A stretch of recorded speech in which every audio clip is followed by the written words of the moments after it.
காடை விட்டு அந்த தொப்பூரு காடை விட்டு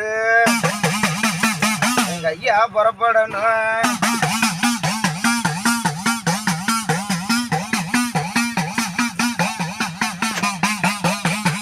ஐயா உனக்கு ஒத்த பணமரத்தான் கொஞ்சம் ஆராய்ஞ்சு பார்க்கணும் ஐயா.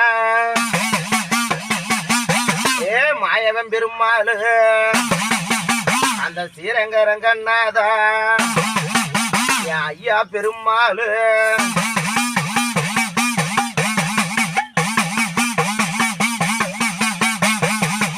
அந்த கோட்டை மினியாண்டிய ஏ திருப்பூடா குதிரைய